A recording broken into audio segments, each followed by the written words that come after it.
Good evening and welcome to the Comics Experience Graphic Novel Month Club Masterpiece Edition. One of my favorite ones because we get to talk about the whole range of history of comics and not just stuff that came out in the last month. And this is a book that is superb, is a classic. Absolutely everybody should have this in your library. If you don't, you should go and get one. We'll sell you one too. If we have signed book plates, I'm just saying. But it's ELFQUEST and it's terrific. And we are so pleased to have Wendy and Richard PINI here to talk with us about the book and their lives and history and stuff. Welcome. Well, it's good to be here. That's a very snazzy intro you got for us there. Very much. Thanks. So my first question always is, and it's my favorite question of all, why comics? Of all the things that you could be doing, what was it that led you to comics particularly as your primary way of wanting to communicate? Well, I never intended to be a comic book artist or writer. It was a big accident. It's like an over 40-year accident. When Wendy told me the bare bones idea for ELFQUEST, and this would be back in the spring of 1977, she sat me down and she said, I have this big story inside of me and here it is. And what do you think we should do with it? And of course, the first idea that screamed out was, oh, this needs to be an animated, like 60-hour movie, but nobody was making those. And we thought about writing it in prose. Yeah. But you see, Wendy was already such an accomplished artist that prose by itself would not have done justice to all of the wonderful art that's happened in ELFQUEST for the past 40-something years. Richard and I had both been Marvel Comics fans since our mid-teens. And we had certain comics that we were very fond of. And also I was an intense animation fan. I loved cartooning and just, did it all the time anyway, just for fun. So we talked about different ways to present ELFQUEST, and we just landed on that probably the best way to tell the story was with both words and pictures. Yeah. So what's that? That's a comic. Yeah. And so, what did you draw in comic-wise before that point? Well, I had been involved in comic fandom. I was a member of an apazine called Kappa Alpha. It's very famous. One of the first mimeographs and all that. And I drew various little comics that appeared in Kappa Alpha, and I would draw comics for my own amusement. And I even sent some sample art into Marvel when I was 17 years old. Oh, wow. And I actually got a letter back from Saul Brodsky saying that Stan was very impressed and they were interested. Now, can you imagine how a 17-year-old would react to that? Sure. It blew my mind. Yeah. But of course, I was too young, and the decision was, and I even agreed with it, that I wasn't ready. Yeah. But I was tremendously encouraged. Yeah. So one of the things I was trying to get at with that is. ELFQUEST is a really ambitious work. This is not a light world. This is not a light set of circumstances. And for someone who hadn't really been drawing comics before that, this seems like an awful ambitious bite to take, Well, sometimes you start in on a project and you don't know what you're getting yourself into. That's the truth. The story that Wendy told me was, in essence, what we're now calling the original quest. Yep. It comprises the first 20 issues of the original ELFQUEST comic. And in fact, originally, it was only going to be 14 or 15 issues. What happens in the process between planning and doing is that sometimes the characters and the world and the situations take over and they grow like kudzu and they demand more screen time. But all we wanted to do at first was tell this certain story and not go broke in the process. Yeah. And very long story, very short. That's what we did. Yeah. And that was only the first step. Well, ELFQuest was a story that always had a beginning and a middle and an end. We knew where we wanted to get to. We had no freaking idea how many side trips we were going to take. Right. But we knew pretty much how the story was going to end, and we needed to get there, and it just took a lot longer than we expected it was going to. Yeah, I mean, this was a highly unusual thing for comics at the time. I don't know that I can think of any contemporary work at the time that was designed with a beginning, a middle, and an end, other than maybe Cerebus. And I don't believe that Dave actually came up with the idea of ending it for 5 years after he started it. So I suspect you guys were there first. Well, Dave started Cerebus a month or two before we did. We had no idea he existed. He had no idea we existed. Yeah. And call it parallel intuitive development. We both had these big stories that wanted to be told, and they were epic in scope. And they, however you arranged it, did and do have beginnings and middles and endings. Yeah. What we discovered along the way was you can have a part of an epic that has a beginning and a middle and an end, but then that part connects to other parts that have beginnings and middles and ends. Yes. And then there's this overarching huge thing with a grand finale ending. Yeah, ELFQuest is told in chunks, but those chunks all relate together. And when you go back and read the whole thing as one fell swoop, you realize, oh my gosh, all these clues were planted toward the beginning, and then they get resolved at the end. And that's one of our most favorite things. The most recent completed chunk was called Final Quest, and there are all sorts of things in Final Quest that we get to say to the readers. Now, you see that bit there? I want you to go back to the original quest in issue number 8, page whatever, or Siege at Blue Mountain, or Kings of the Broken Wheel. See what we did there? 30 years later, this is where it led. Yeah. And we knew that, and you didn't. Yeah. And you did know that then? You had a good idea that you were going to revisit that, like you were actually planting the seed?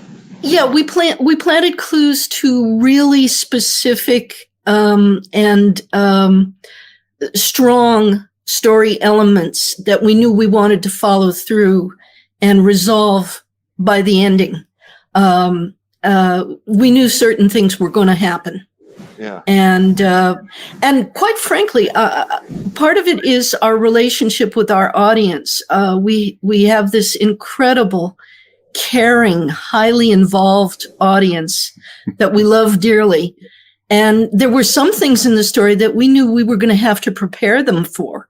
Some things would be a little bit hard to take. Richard and I don't believe in just spoon feeding an audience. We like to take a story where it's logical for it to go.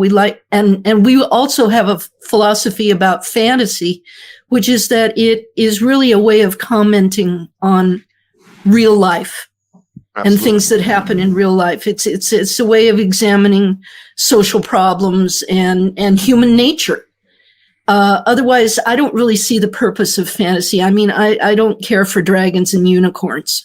And it has to build your life around elves.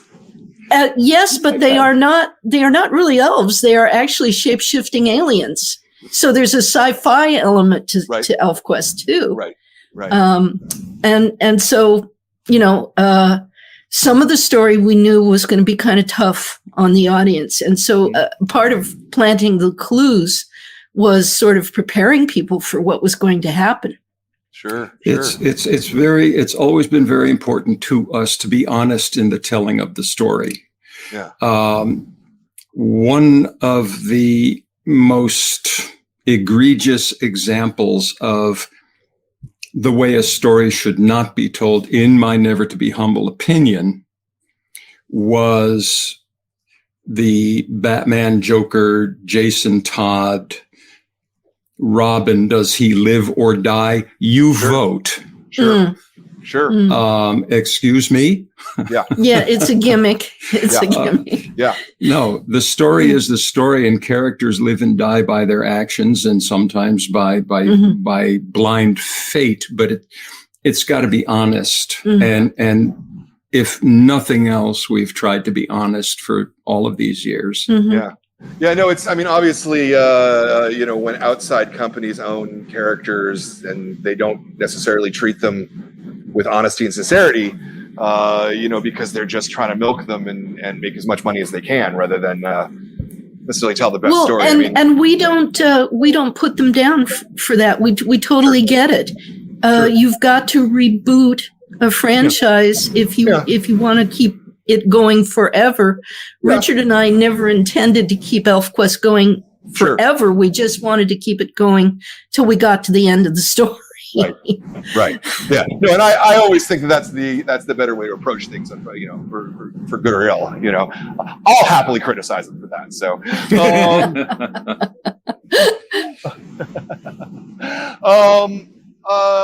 one of the things when I was researching that I saw was that you're a San Franciscan, Wendy.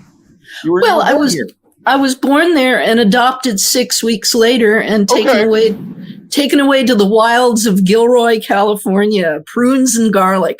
Garlic, yeah, love it. But still, you're a San Franciscan. There's not a lot of people who actually can say that they're right. Most San Franciscans aren't San Franciscans. That's the thing. Most San Franciscans are not born there. No, absolutely. That's true. Yeah. So to have one, that's kind of cute. You guys met via letter column that you saw a letter that she had written in an issue of Silver Surfer. Yeah. Yes. This is one of those legendary things that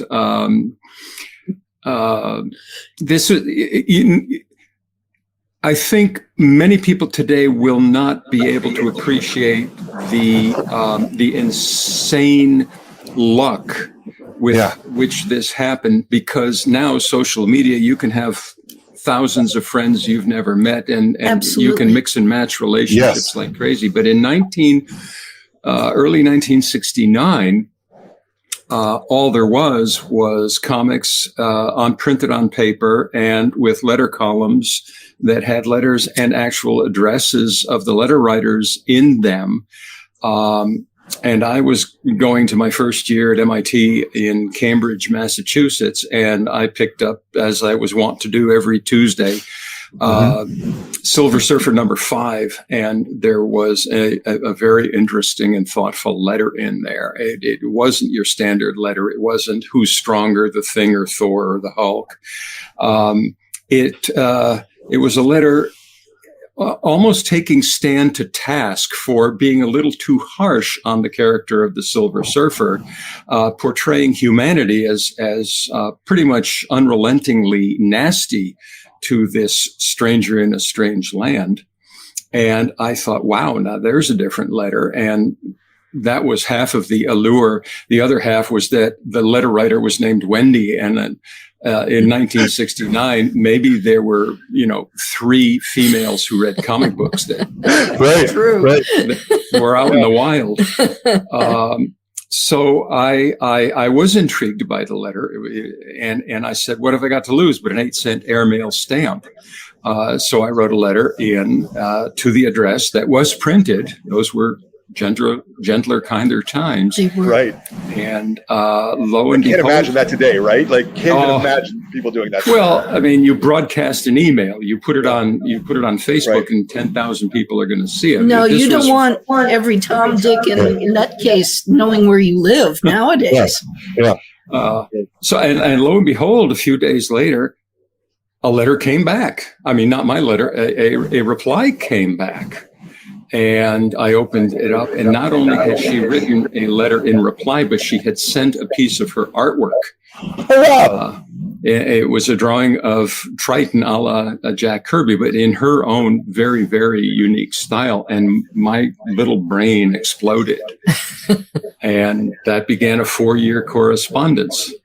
Wow. Wow. That's like the happiest story of comics that I think I've ever heard. I don't know. I like that so much. It's very romantic, you know, and I have to nerdish sort of way. I have to tell you that I got dozens of letters from guys all over the United States and Canada who wanted to meet a girl who read comics. Right. And they told me about themselves and, you know, color of their eyes and, you know, just TMI generally. Right. But this one, what his letter said was, now this is a dating tip, even today in 2021. Yeah. His letter said, I really liked what your letter that got printed had to say, but if you want to know more about me, you're going to have to write me, and I promise you surprises await. That's what he said. And he was the only one who did that. Yeah. Yeah. Oh, so he intrigued me. Yeah.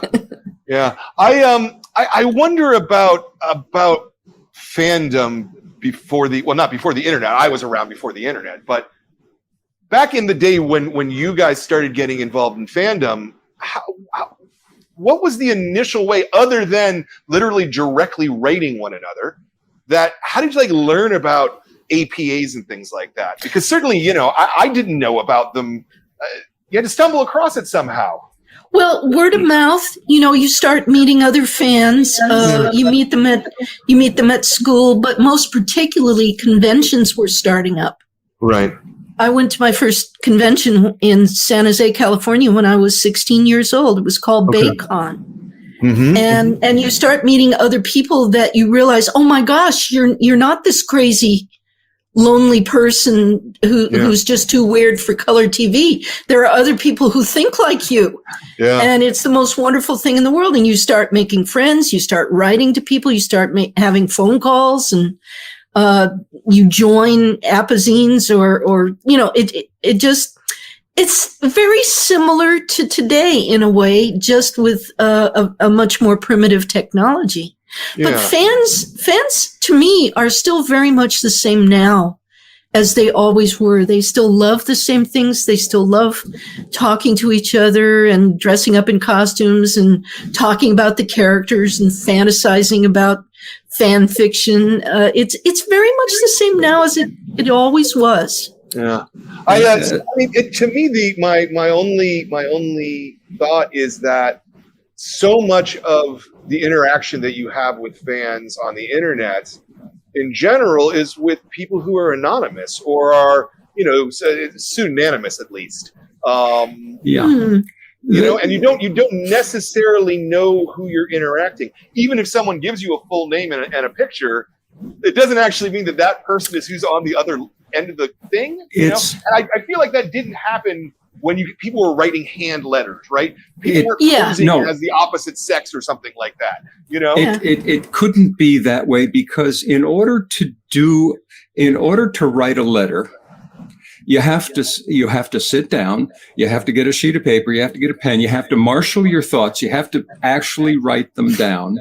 You had to find an envelope and a stamp, you had to send it out, and then you had to have the patience to wait for days and days and days for a reply that might not ever show up. No instant gratification, that's for sure. Your letter might get lost. The reply letter might get lost. Mm-hmm. The element of instant gratification, as Wendy just said, did not exist. So it was an investment. It was a real choice. Now you can hit a keystroke or a button or a like or this or that, and 1,000 reactions can go out, but there's very little, in, again, my opinion, very little personal investment in that. Yeah. You do it 100 times a day without even thinking. Whereas if you got one of these mimeographed fanzines in the mail that was like 32 pages and there were comic illustrations and there were stories and there were reviews and critiques, you poured over it. You read it. Yeah. You read it again and you engaged. Yeah, and you got to know the people.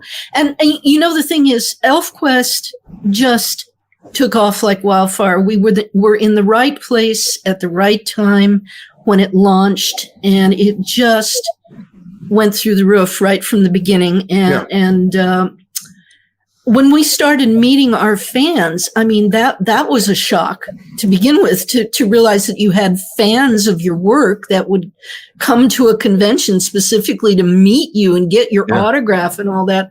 All of a sudden, you're in the same room with Neil Adams and John Buscema and Boris Vallejo, and you are signing autographs, right? You know, people who you sort of worshipped as a fan become your peers. It was a lot to process very fast for us.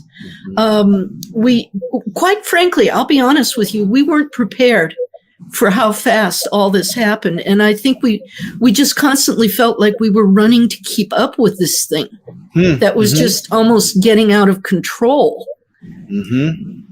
This is very true, because I'm remembering the first few issues.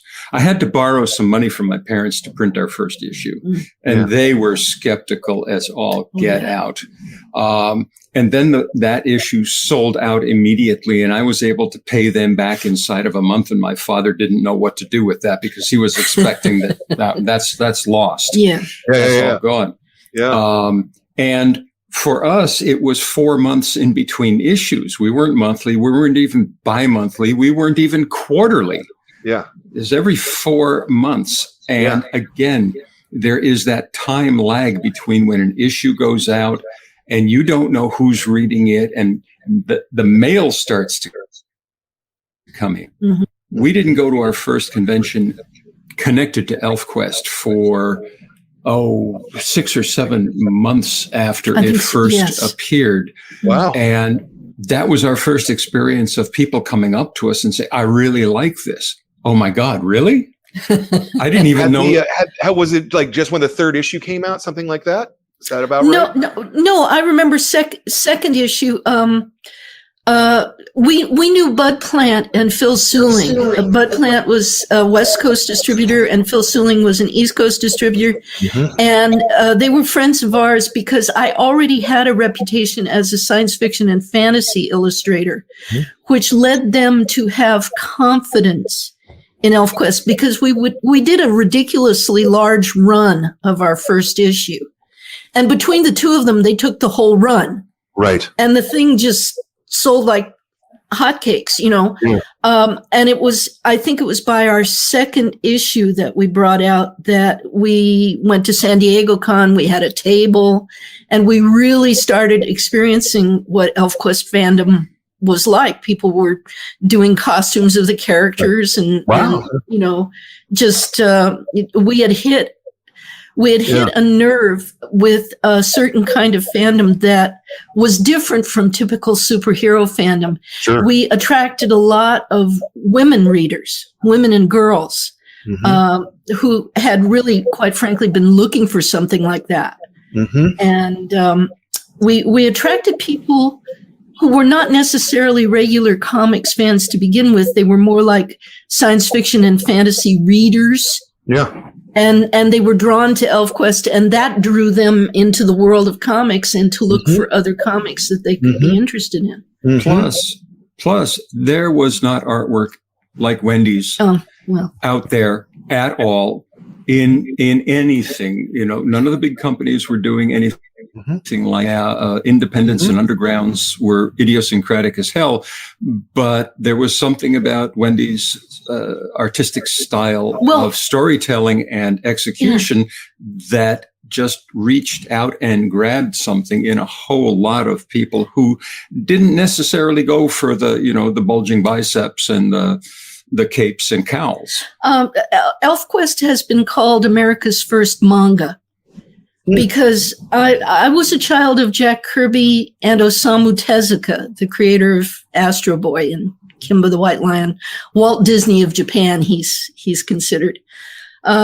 Jack Kirby taught me, just by studying his artwork, taught me strength and bulk and how to give characters weight and movement and how to do action scenes. That was a tremendous inspiration for me. Tezuka taught me the line of beauty, the delicacy, and taking a very delicate approach to storytelling, subtlety. So that is really the essence of the artwork of ELFQUEST, is my two main influences.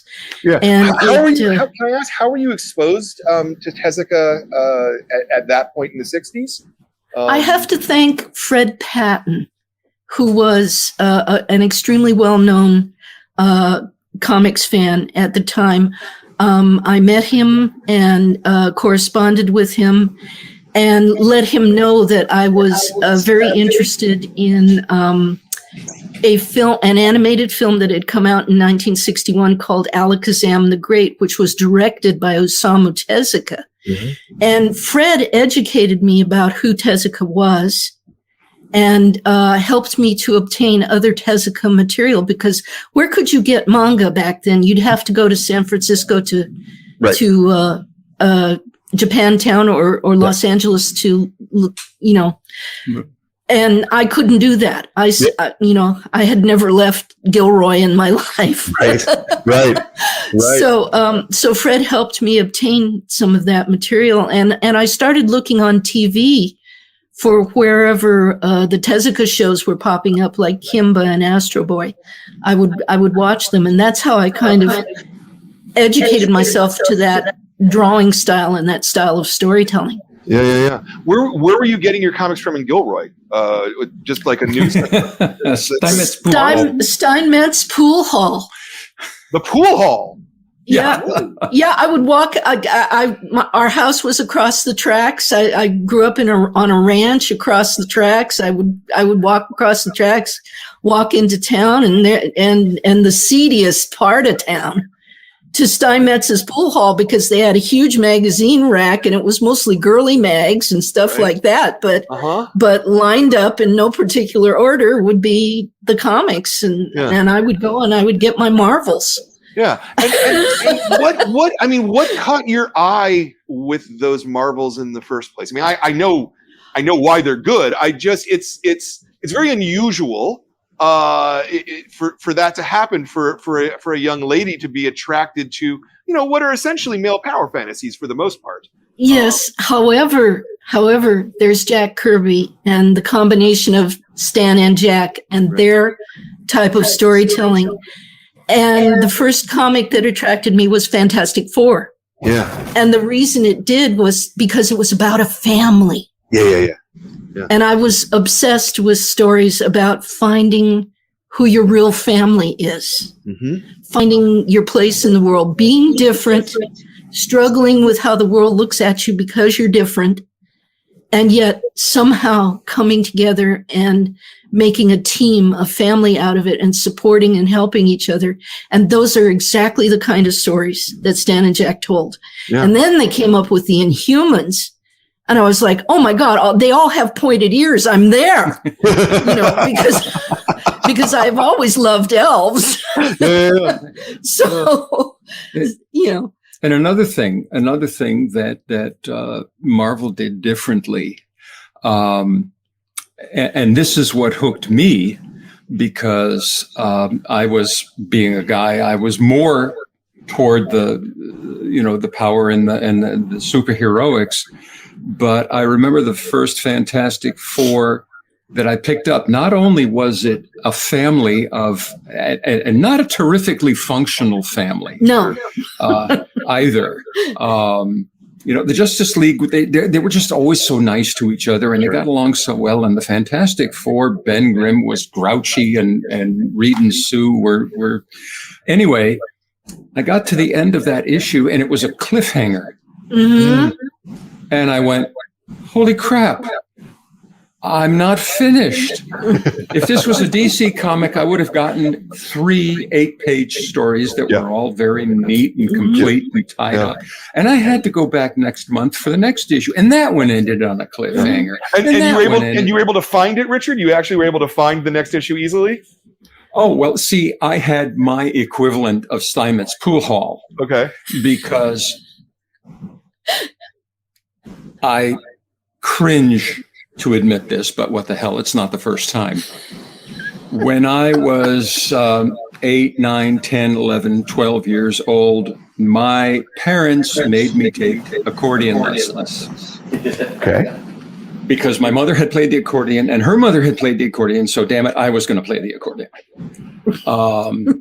And the only thing that made that excruciating experience bearable was that the studio where I went to take the lessons was right across the street from a drugstore. And they had the comic spinners. Right. And so I would go in there while I was waiting to strap on the stomach Steinway, and I would, pick up the next issue of the Fantastic Four. And that's where I found all the Marvel comics. And that's what got me to be a Marvel zombie long before that was a term. Yeah. But I just, during when this was 10 years later, obviously, but when I was buying comics off the newsstand as a kid, the thing that always frustrated me is that I wouldn't be able to find the next issue, right? Because it was spotty. Distribution wasn't rock solid, like the store might get Fantastic Four 57 and it might not. It just might not get it, I was a fan without knowing I was a fan, and I wasn't enough of a fan to know that could be a problem. Every month they had the next issue. So I got lucky, and I came in right when the Fantastic Four was riding a tsunami of wonderfulness. It was the beginning of the Inhuman saga, and that led into the Galactus trilogy, and that and what a hell of a time to get on the ride. It was cliffhanger after cliffhanger after cliffhanger. And speaking of spinners, going back to where could a girl find comics back in the mid 60s? Well, every time I went shopping at Safeway with my mother, grocery shopping, the spinners would be there in the grocery store. Oh, sure. And I could, and you could just flip through and find your comics. And we were both Marvel collectors in our mid to late teens. Definitely. But see, all of this leads back to ELFQUEST because the whole concept of an issue that leads you to the next issue, that leads you to the next issue, was baked into ELFQUEST from the very beginning. Cliffhangers. We love cliffhangers. Yeah. Well, it's one of the most powerful things about comics, right? Like the serialized storytelling. It's exciting. It's thrilling. You get to think of it. You get to think about the story that you take in, and then you get to try and imagine what's going to happen next. And then you can't wait to find out if what you think might happen really happens. It's exciting. Yeah. I was having this conversation. I don't even remember about what show with my son, because he grew up, he's 18 now, and he grew up in the era of, you turn on Netflix and you watch all 16 episodes on the same day because you can. Binge watching, yes. Right. And trying to explain to him, like, we could only watch these things weekly, and we actually had to make an appointment to watch a show. Like, you had to actually put work into being a fan of whatever you were a fan of, comics, television, music, whatever it was. You had to work at it. And today, it's better in one level that you can get all of these things, but it makes weaker fans, right? Like they have less muscles because they haven't done the hard work to learn a thing, to really. Wendy, you look like you're doubting me. No, I am taking it in, and I am agreeing with you, and I'm thinking about how do I phrase this politely. Oh, don't bother. It's all good. It seems like fans today are massive consumers, but not massive digesters. It seems like they don't digest the thing they take in before they go on to the next thing. They'll say, I binge watched 6 episodes of so-and-so. Now what's the next thing? And it's like they haven't even taken in what they've already, and they don't seem to have the discretion to realize when they are seeing something that's pure junk. You know, there's some terrible storytelling out there right now because I think that all these different competing Cablevision, you know, they all are just in this incredible hurry to get as much material out there as possible. And what's happening is it's not the fans that are weak. Excuse me while I get on my soapbox. It's the material that's weak. Yeah. Really weak. Really unbearably. Like, why did I waste my life on this thing? Weak. Yeah. And yet they don't seem to have much discretion about that. They'll just say, "Oh, that was okay. Now what's the next thing?"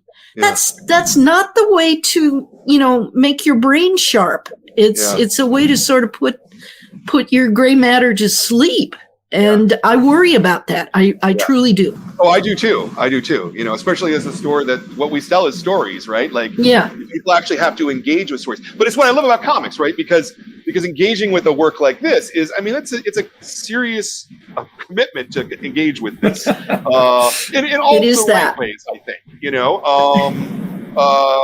especially, you know, I love these black and white editions. I really do. I know why, commercial reasons why you did color, but man, do I like this book in black and white so much. Oh, let's rave about these black and whites. This is how she did the artwork originally. Yeah. This is how we first published it originally. Mm-hmm. And she was committed to doing the very best with black and white that could be done. And that takes a lot of decisions that you don't need to think about or to make if all you need to do is hit a Photoshop filter and you get a spectacular effect. The light and the shadow, the heaviness of the line, the thinness of the line, the brokenness or the smoothness, all of those have to be thought out really, really carefully. Mm-hmm.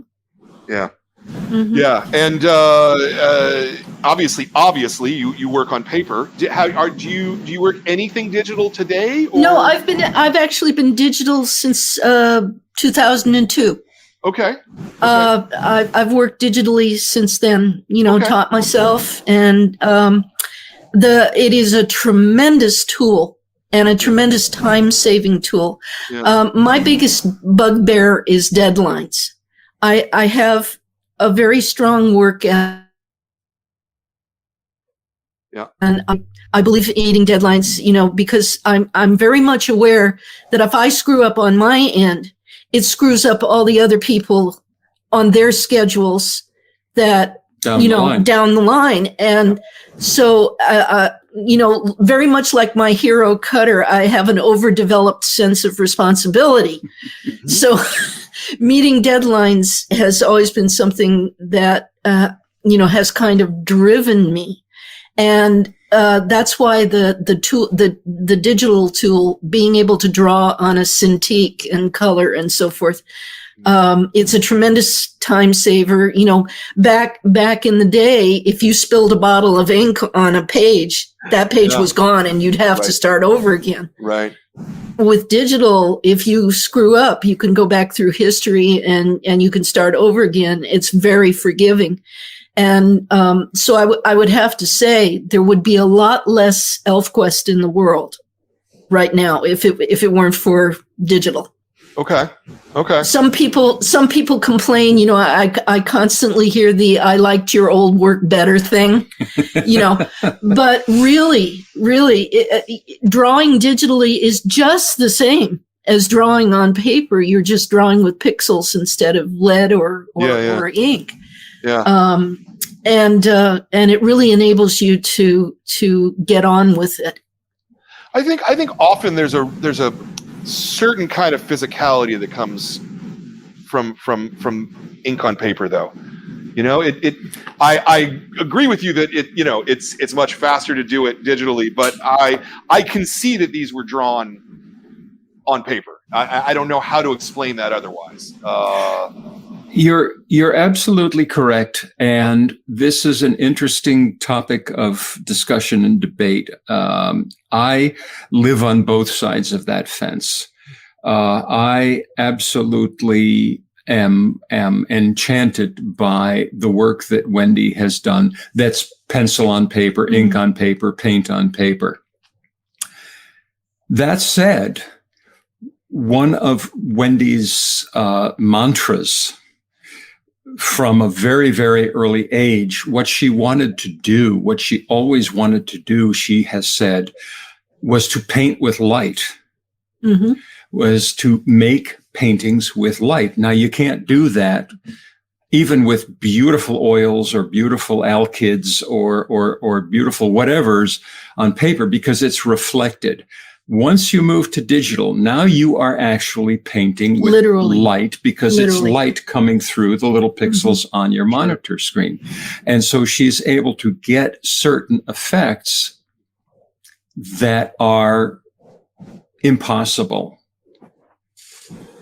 when not doing it digitally. So there's something wonderful to be said for either technique. Yeah, I wasn't coming down on one side or the other, to be honest. No, we knew that. I was merely saying that this is gorgeous. This is really fantastically gorgeous. Thank you for what that's worth. I love the fact that through these beautiful black and white volumes that Dark Horse is reprinting, I just love the fact that new readers are discovering it. And we're getting feedback like, where has this been all my life? I would have loved to have known years ago that this existed. So Dark Horse is really, again, just like Marvel did back in the mid 80s, Dark Horse is helping us find new readers that have been looking for something exactly like ELFQUEST all along. And not realizing it, And it's also the amazing thing about this particular edition, and of course it's because you've already paid for all the creative costs, but 720 pages for $25. I mean, that's insane. That's crazy. And it's quite a buy. Yeah, it's quite a buy. It is a bargain, and the fact that it's good work, it's not just good work, it's exceptional work, makes it even better. Let me ask you let me ask you some questions maybe about your process and approaching the blank page. So in the beginning, there's nothing. You have an idea in your head. You know what you want to do. Do you write a script first? Do you start thumbnailing first? What's your process to go from blankness to something? First thing we do is we talk story. We get in the car, we drive somewhere, or we just sit down over a pizza or whatever, and we talk story. I tell Richard what's going to happen in a particular issue. We flesh it out. We argue. We decide which characters are going to come forward the most. We decide how best to tell the story. And then I will write a rough treatment. And from that rough treatment, I will break that into pages. And so every day I go to my Cintiq and I know which page. I don't always work in order. In fact, it's been a habit of mine actually never to work in order. I go to when I can envision, sometimes I'll wake up in the morning and the first thing I'll have is an idea of, that's the solution to that scene. I want to get to that scene. And so that's how I decide which page I'm going to do on a given day. But I do have a treatment broken into pages for each issue that I do, and that's how I know what each issue is going to contain, because we've talked the story through and broken it into pages. Yeah. Then I don't do thumbnails. I just get right to it. I'll do some very rough blue lines, then some tighter pencils, and then either I will ink or my magnificent assistant, Sunny Straight, will do the inking. And, it just goes from there. ELFQUEST is second nature. We've been doing it for so long now that it's just second nature of the process of doing it. Once the artwork is done, or mostly done. In other words, once it's in a visual form, all the pages, then Richard and I sit down again and we go over the script and we polish and tighten up the script.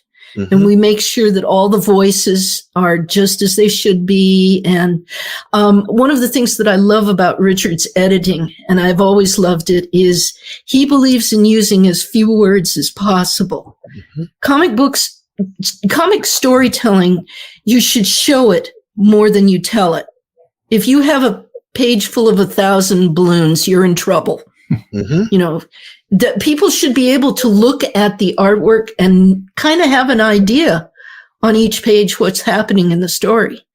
So this is one of the things that Richard brings to it is, you know, sometimes I have a tendency to overwrite, and he will say, you know, you could say this in a lot less words. And there are times when I say, do we really need words here at all? Yeah. And we'll look at it and you say, oh my God, yeah, no, we don't need new words at all. So it's really a back and forth kind of thing. Oh, sometimes he gets physical about it. Is like, no, just leave that piece of art alone. Don't you dare put words to that. You know. Guilty. We get very emotional. So let me ask a question about your process in terms of working on pages out of order. One of the most important tools in comics is the page turn. And, you know, particularly you talk about, you know, loving cliffhangers. Well, every single page turn is a cliffhanger, right? You're absolutely right. Comic, Every page 16 cliffhangers, right? Exactly. So, every page should be like a little rope pulling the reader to the next page. They want to know what happens next. Yeah. So I wonder how you square that, and it's not even something you square necessarily, but between doing pages out of order and then having to have that beat at the turn. Did that question make sense? I'm not an artist.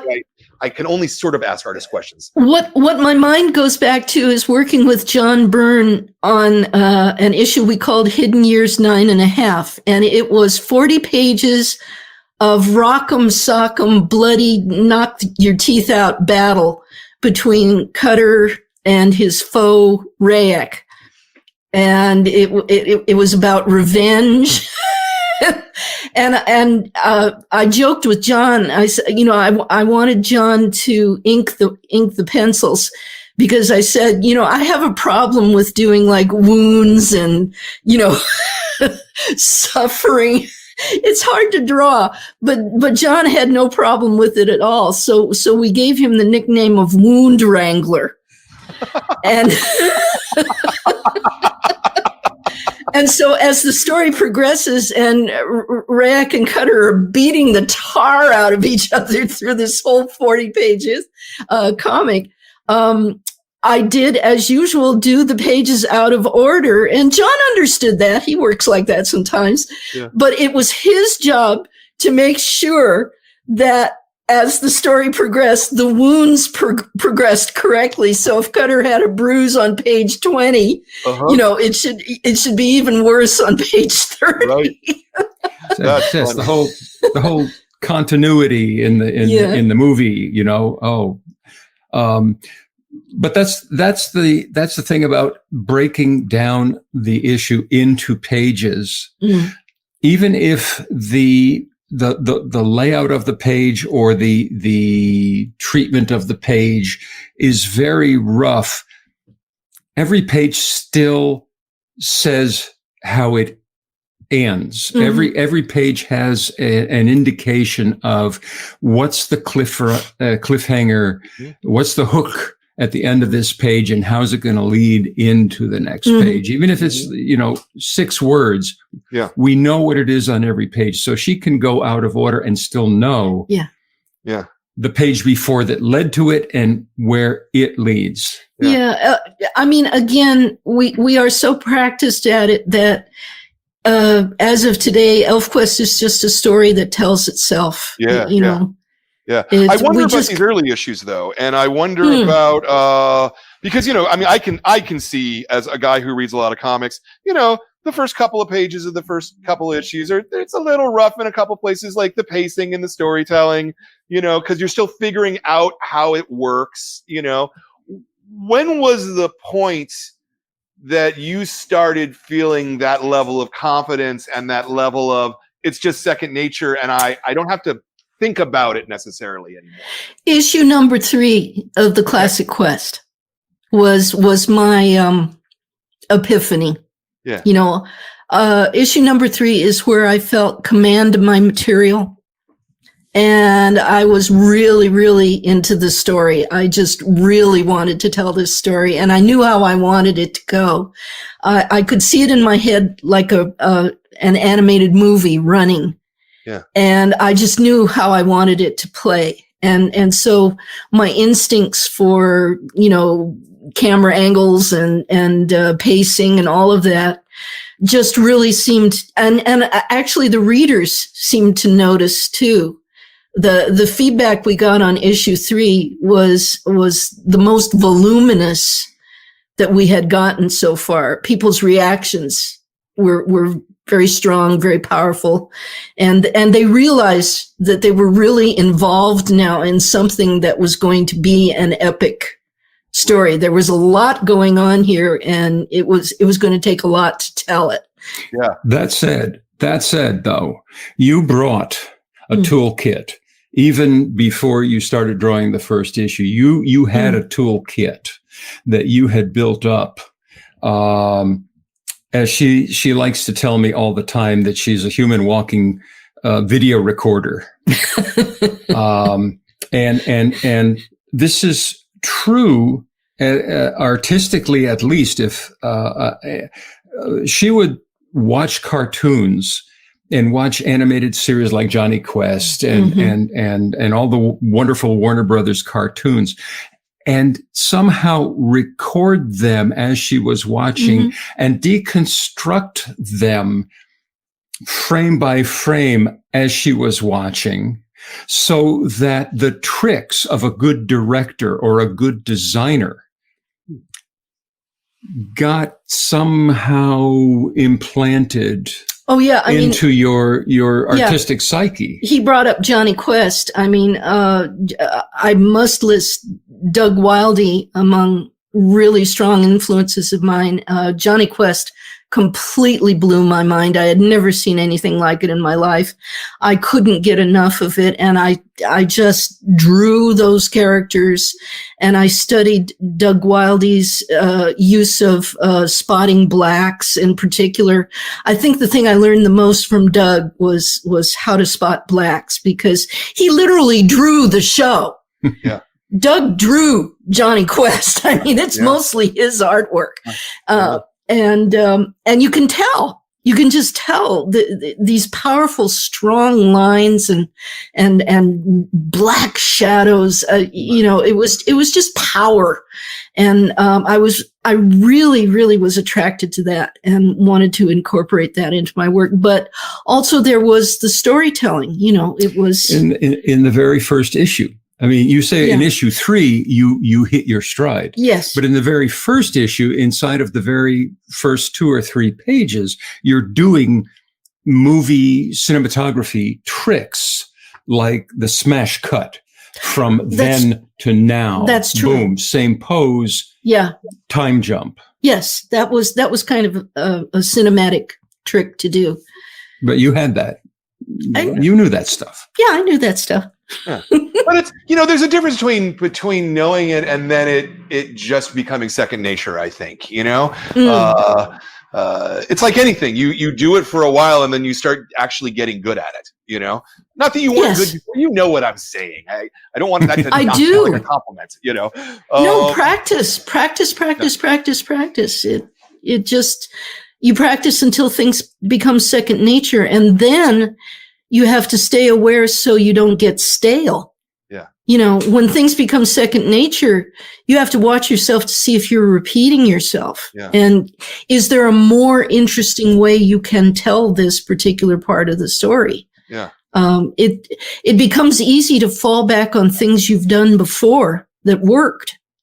And I always try to avoid that. I always try to do something new every issue. Yeah. What's the challenge of that? I mean, is it something that you're like genuinely struggling with to come up with new ideas, or is it just still coming the way it does. Again, you know, he brought up the human VCR thing. You know, sometimes I think I'm like a camera. I'm like a director with a camera. All right, so I have a scene, for example, that I could show as a medium shot of two characters talking to each other. I could also do an extreme close-up where most of their faces are cut off and maybe they're just nose to nose. I could show it from the backs of their heads and let the audience imagine what their facial expressions would be. Mm-hmm. You have so many options that give you different emotional tones. And if nothing else, ELFQuest is about emotion. If nothing else, it's about emotion. I really want to evoke emotions in the readers and have them really be with the characters and understanding why they're doing what they're doing and what they're feeling. It's an emotional experience. You give the reader that emotional experience by deciding what's the best angle to draw a particular panel or sequence of panels that will tell them what is happening inside the characters. It's not always a close-up. Mm-hmm. It's not even always a full-featured drawing. Sometimes it's a silhouette. Mm-hmm. So you make decisions like that, and it's such a rich smorgasbord of imagery to choose from. You know, I never seem to run out. Another aspect of that is that ELFQuest is a very personal story. Mm. We've gone on record as saying that it's more or less autobiographical. Some is very, very point for point, and some of it's really vaguely metaphoric. But how a scene gets portrayed sometimes depends on how we feel about that scene as it relates to us or some aspect of us. We're going into dangerous territory here because he knows whereof he speaks. ELFQuest is quite autobiographical, and there are things in ELFQuest that are literal fantasy translations of conversations he and I have had or experiences he and I have had that were so powerful that we're still processing them. And part of the way we processed them was to put them into the story. I'll give you an example. Please. There was an incredible thunderstorm. This is some years back. And we were standing on our front porch, one of those just deluge, crashing thunder, lightning. And I love that kind of thing. We both love it. However, 30 feet away, all of a sudden, kapow! A lightning bolt comes down and hits our yard. Wow. If we had been standing on the lawn, you would not be having this conversation right now. Right. You could smell the ozone. It was this entire sensory experience, and realizing that 30 feet away, that was your death. Mm-hmm, so we put it into an issue of ELFQuest, two elf characters just having fun dancing in the rain, and kapow! One gets taken out by a bolt of lightning, and the readers were like, "What are you doing? That's not possible." And so we told them, "You want to know what really happened?" You know, sure. And that also informs the light, the shadow, the close up, the silhouette, the long shot, all of those things. That's not, they're driving past. We're on a busy street, so they moved on. They went somewhere else. There was two other people. Yeah. All of the feelings that we felt informed how you could only draw certain scenes in a certain way for maximum impact to get the most emotion out of it based on what you felt. And if you do that well and honestly, your reader will share in that. I will tell you, in drawing that sequence, we didn't use any words. Right. You know, it was just kapow and what happened, and the pictures told it. So we take aspects experiences in our lives. And that's part of the way we process them is to put them into this fantasy metaphor and share it with people. Yeah. And I know it was many years ago. Can you remember all these years later what the first part of the story, what came to you, whether it was the quest to bring the tribes together, or whether it was the image of wolf riders, or if there was one particular thing that sort of led you down the path to coming up with the rest of the story? Does that make sense as a question? What do you think? Because I'm assuming it didn't spring like Aphrodite from your brow, right? It was a process. No, I had been telling stories about tribes of little alien critters since I was a child. The elves weren't always the elves. There was a period in my early teens where they were these little insect people with wings. And I was telling this story called The Rock Garden, and everything happened in the rock garden. But it was the elves. They were just in a different form. This is not telling anything out of school. Wendy was adopted. And life in the Fletcher household was not always rosy and peaches and cream. And she began telling stories, all of which had a common theme, which is finding family, finding place, finding safety, finding others who are like yourself. Yeah. And there are at least half a dozen different iterations of that theme. All of that fermented and then came to a head in her sitting me down and saying, here's ELFQUEST, and it's about this group, and they are threatened, and they live in this dangerous place, and they don't know if they're alone or not, but they want to find out. And the arc of the original quest is first them finding that they're not alone, and then finding their ancestral home of sorts, and finding a kind of safe haven. So that part of it, that was all of a piece from the beginning. As Wendy said, we knew where it was going to begin. We knew where it was going to end. Side trips could happen, but that aspect of it was there. In the mid-70s, there was this boom of fantasy and geekdom that had never happened before. Star Wars, Ralph Bakshi's Wizards and Lord of the Rings. There was this validation that all of us who loved fantasy and science fiction got like we had never gotten before. I mean, I remember seeing Star Wars for the first time. I had never seen an audience rise to its feet and applaud and lose its mind at a movie before. That was a phenomenon. And we were all excited about the fact that fantasy and science fiction were coming into their own, and suddenly it was something that was being taken seriously and not something you read under the sheets with a flashlight. Another thing Richard didn't bring up is that I did not receive encouragement for my work from my family. My family did not approve of fantasy, cartoons, comic books, or the type of things I like to draw. It was not appropriate for a girl to do these things. That was the kind of family I grew up in. Everything was no. You know, why don't you do still life? Why don't you draw and paint like this person or that person?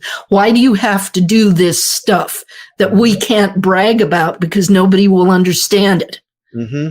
That was my experience in my family. And so there was this feeling of just being an outsider. And suddenly here comes Star Wars. Here comes Lord of the Rings, you know, and the validation gave courage. Yeah. And so that's what made me sit down and tell him this story. And because I felt like the time could be right for it finally, after all this time. Yeah. And let me follow up on that because you did go on to be quite successful following your dream. And I wonder, did your family come to terms with that? Were they eventually happy for you? It was my fate.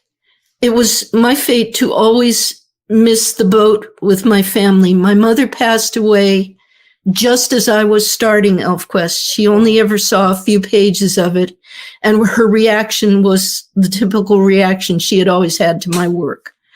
My father, God bless him, lived on into his 90s, but it was a very distant relationship, and he was not interested. He was, we never talked about the story. I think he was proud enough to display the comics on the coffee table, but we just never talked about it. And my brother, that's a whole nother story I won't even get into. And it was the same in my family. Yeah, his family too. I said early on that I had to approach my parents for some money to publish our first issue. And it was very grudging that they lent us the money. And they, as I said, were very surprised when we paid it back inside of a month. But like Wendy, like her parents, mine just never got what we were doing. Not only did his parents not approve of comics and fantasy, they didn't approve of me. I'm sorry to hear that. I'm sorry. I didn't mean to take this conversation. No, this is good. See, we have always shared stuff like this because we really love people to know that, like if you feel different, if you feel like the people you grew up with didn't understand you, that doesn't mean correct that you're defeated. Yeah. That doesn't mean that you have to take it in and own that. Yeah. That's just their problem. It's not your problem. Exactly. So we love to tell these stories. Okay. And I just didn't want to probe a. No. No. It was always a small a source of frustration that every time we did something that we were incredibly proud of, we would bring it to them and say, this is what we've done, the most recent thing. And we had history. And it was, oh, that's nice. Yeah, real indifference. So, we just kind of had to forge our own way. But my goodness, the people that we did meet and the way that we were embraced, it was like a miracle. And very motivating. That you would feel all of your fans and all of stores like mine, and like we're all part of your extended family in that sense, because we're all on the same page in terms of bringing great stories and coming together and telling those stories. And the creator has always mattered as much to me as anything in comics. I don't own a comic book store. I mean, I like superhero comics, but I don't own a comic book store to sell superheroes. I own a comic book store to support people like you who make art, and to get your art out there. That's what the job is. It's a synergy. What we haven't brought up that I must say, and I know he will too, is that one of the things that helped us the most in the beginning was the uprising of the comic shops. Market, yeah.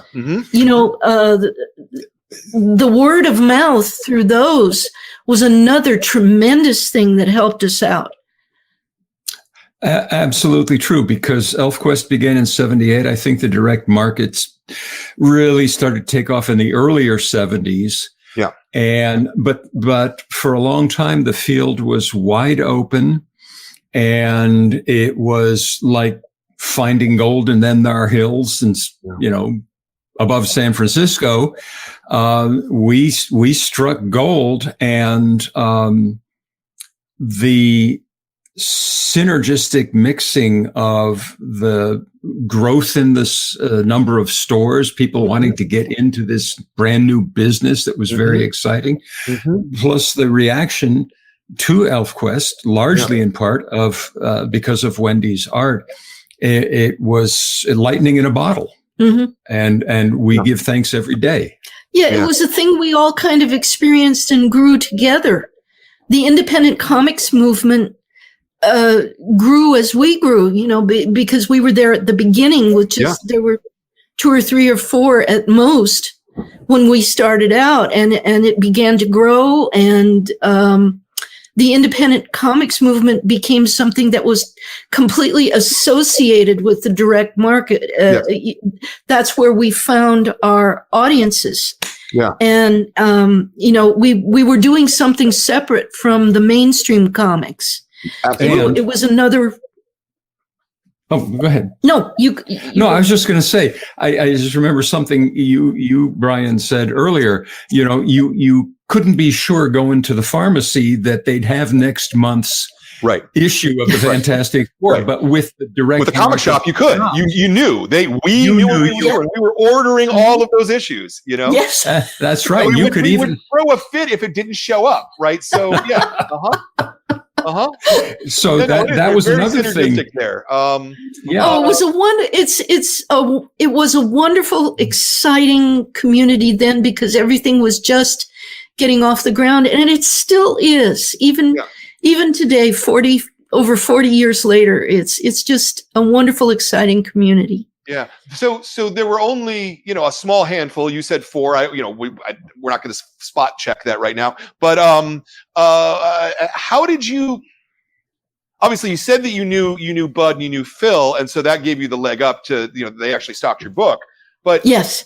But like, how did you have the courage, the fortitude to go? Not only are we going to make this story, but we're going to own it, and we're going to sell it, and we're going to do all the work all the way. I'm so. We were too dumb. We were too dumb to know it couldn't be done. No, well, in addition to that, at the very beginning, you see, Warp Graphics, which is our company, ended up being the publisher, and we still the owner. But in the very beginning, I had no effing clue how to be a publisher, what that involved, bookkeeping, distribution, marketing, any of that stuff. So we took ELFQuest to Marvel and to DC and to a couple of the larger independent titles. And they all said, you know, this is nice, but it's just a little too peculiar for us. Right. And so we became the little red hen. And we had to do it ourselves. And it was a crash course in, all right, how do I find a printer? How do I compare costs? And as Wendy said, we knew Bud and Phil from other contexts. They took the complete runs of the first 3 issues. And there were other distributors I didn't know from distribution, but other people, Glenwood and oh my God, I've forgotten the names. A number of them. Yes, you know, there were a bunch of them. Capital City. Yes. They contacted me and said, "Can we get in on this?" And hey, the more the merrier. Nice. To the point where we were shipping tens of thousands of copies. We were up to 100,000 copies of ELFQuest. And for an independent comic, that was absolutely unheard of. Absolutely. And again, we learned by doing. We made mistakes. We learned from them. We invented some new mistakes and learned from them. But the what would you say your not your worst mistake, but the most memorable mistake, maybe? Oh, I can tell you that. I can tell you that easily. Issue number 7 of the original Quest. We were selling gangbuster numbers, to 6 or 7 distributors. And one day Phil took me aside and said, I'd like to be your exclusive distributor. Okay. I will up the order, and knowing as little as I knew and being as naive as I was. And we were friends with Phil. And we were Sure, friends. Absolutely. Yeah. I said, what could go wrong? Mm-hmm. Well, so Phil got the entire print run of issue number 7. And I said to the others, I'm doing this with Phil. And my God, the blowback was palpable. Mm-hmm. Eyebrows are still singed. Wow. We were so naive. We didn't think anybody could get mad at us. Boy, was that a wake up call. It was just a lack of knowledge of the depth and the intricacy and the politics and all of the, behind the scenes stuff. And so that arrangement lasted exactly 1 issue, and issue number 8 went back to everybody else, and the numbers kept going up. But I do remember that because it was a tremendous learning experience. Talk about a wrist slap. Yeah. So it's funny because in so many ways, you guys have been pioneers of so many things in comics long before anybody else did them. Going exclusive with one distributor just being one of those things, right? That's like half the conversation that we have these. I'll tell you something else. Yeah, please. I'll tell you something else. And this, I don't know if it happened to you, but this teed off a whole lot of retailers.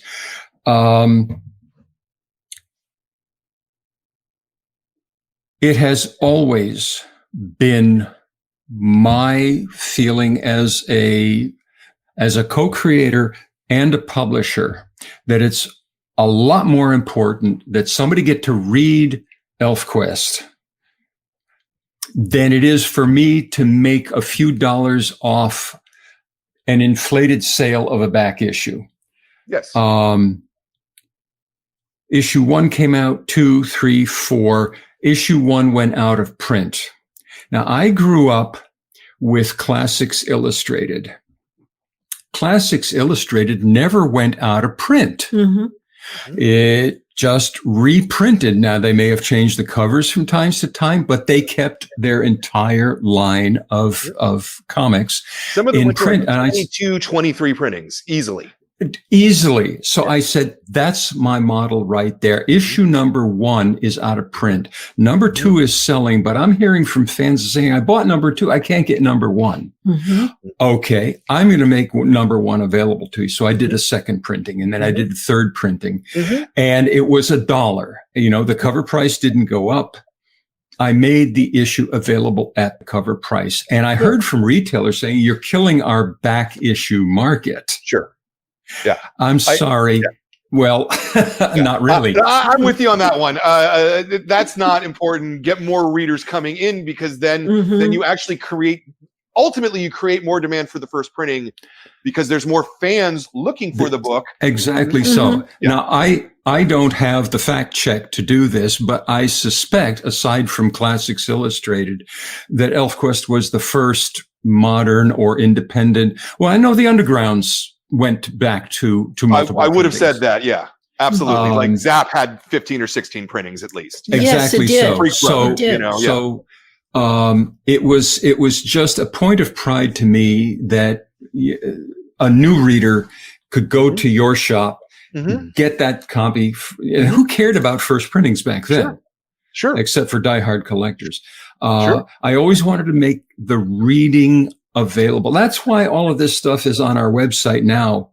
Yeah. I want to ask about that one too, but hold on. Let me go in order, because I do want to ask about the Starblaze editions and how you guys, because it was not at all common then for there to be book collections of album comics. That was not a thing. I mean, there was a couple of things that were like that, but for the most part, that did not happen. So you had to get them from Europe. Yeah. Yeah, Yeah. exactly. Yeah. So who how did that relationship get initiated? I'd love to hear a little bit about this, because this is the part of comics history that fascinates me, that nobody has ever talked about, like that I know about on camera. You know, and fundamentally affects how I do life. The Dunn and Company, the late unlamented Dunn and Company, operated out of Virginia Beach, I think, Virginia, and they primarily were doing. You know how your town or your city chamber of commerce puts together a book about our town and it's got photos. Well, this company was known for doing that. You could contract with, there's a vanity press kind of thing, but you could contract with them to do a book about your town. They got into the science fiction field doing mostly books by Robert Asprin, the Myth Adventure series. And I don't know how they started getting into there, but they were doing very well with that. One of the editors at that company got in touch with us after the first 2 or 3 or 4 issues of ELFQUEST came out and said, I love ELFQUEST. We'd like to talk to you about reprinting, but in color, because we want to see how this will do in chain bookstores and mass bookstores. And we thought, that's a great idea. I'm a big believer in recycling. If I can use the same material and get it into a different market or whatever. So we entered into an agreement with them, and they took the original artwork. They made photostats of the artwork. May I jump in and say, the first hint that things weren't going to go as well as we hoped was that they were not willing to spring for high quality photostats. Okay. What they insisted that I and my then assistant Glynis Ween, that's a name of a woman in comics that needs to be remembered. They wanted us to color on back then it was called Xerox. They wanted us to color on printed Xerox paper. Xerox back then was a kind of a black powder that would make the entire page a little bit gray.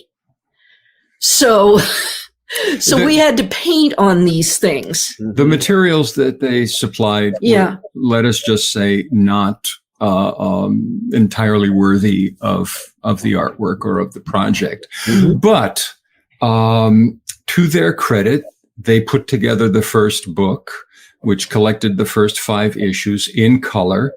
And I can't, like you, Brian, I can't recall an earlier instance of this. I know that publishers like Simon & Schuster would collect random stories from DC and Marvel, like the greatest Superman stories of the 50s, that kind of thing, but not an integrated novel, if you will.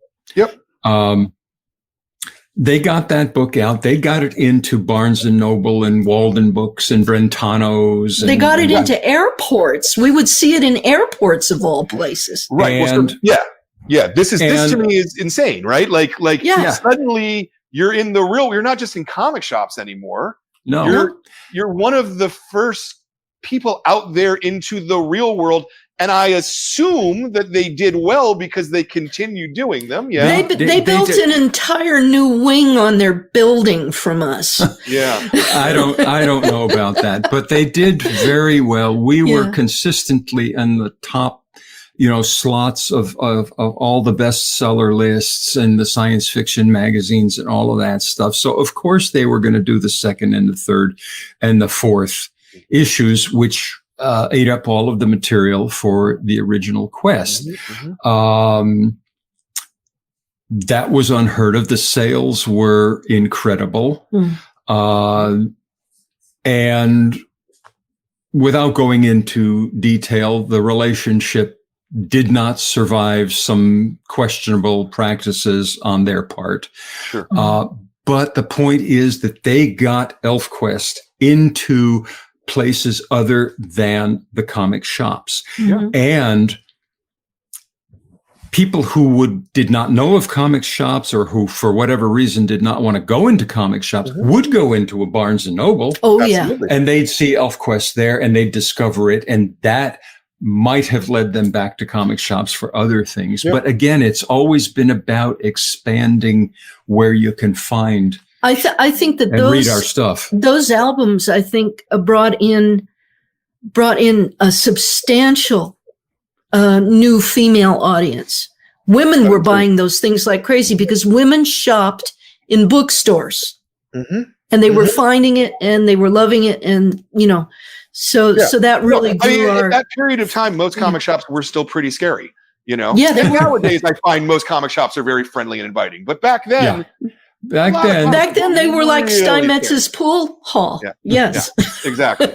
I remember the first comic shop I ever walked into. I was living in New York. I was like 13 or 14, and my parents took me into Manhattan, and we went to it was called the Bat Cave, and it was literally underneath like a basement thing that you went into, and it had like dripping stalactites in the place because it was it was terrifying and weird. But I'm like, this is a store that sells nothing but comic books.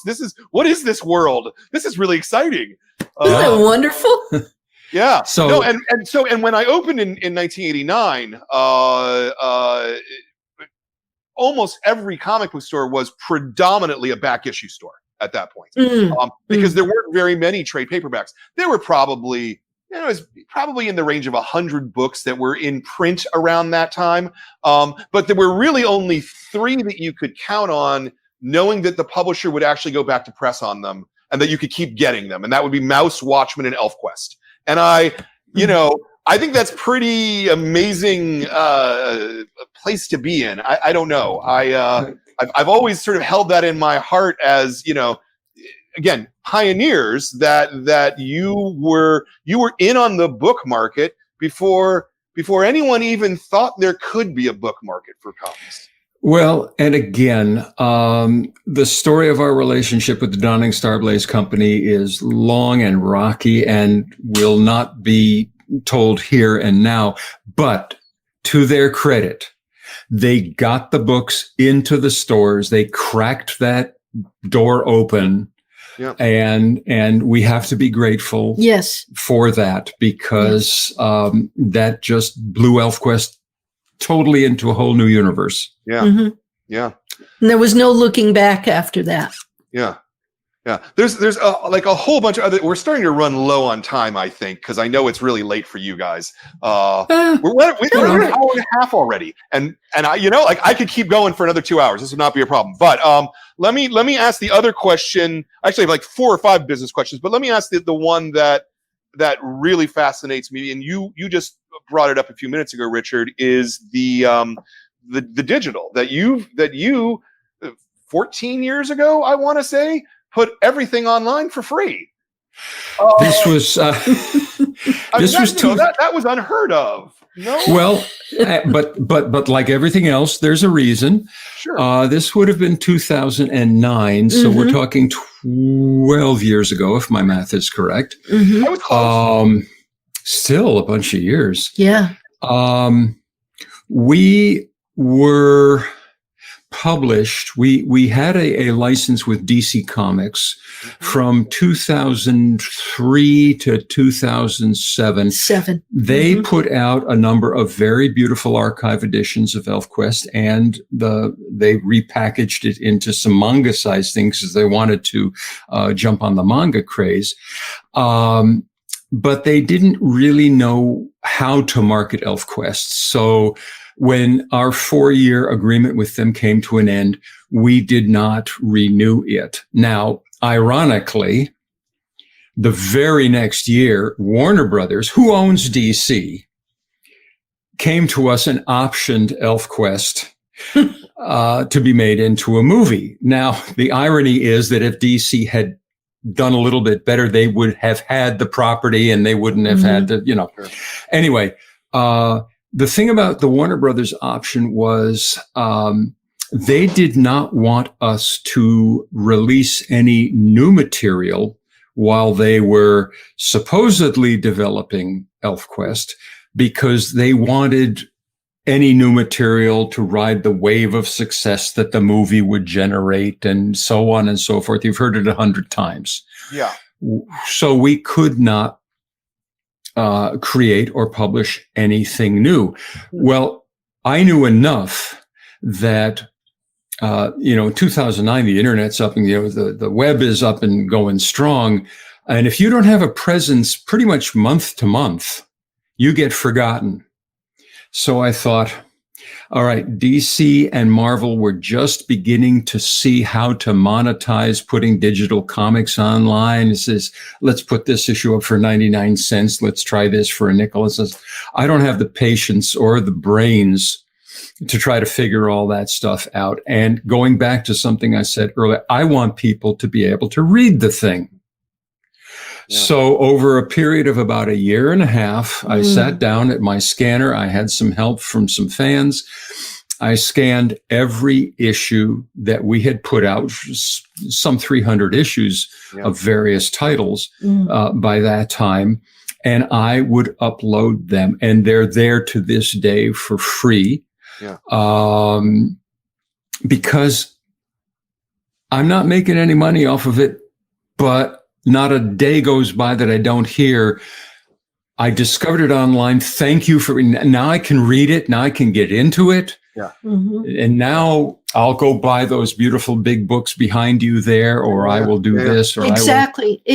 What he did, what was so brilliant about this gift that he gave to ELFQuest fandom is that it gained us another whole new audience, just like going with Marvel gained us a new audience back in the mid 80s. Putting it all up online brought in people who had never heard of ELFQuest and just heard about it by word of mouth, or just happened to stumble on it. See, there's so much available today. Yeah. That I think any sane person is going to be really kind of careful about where they put their dollars. Sure. And I'm saying you don't have to risk a thing.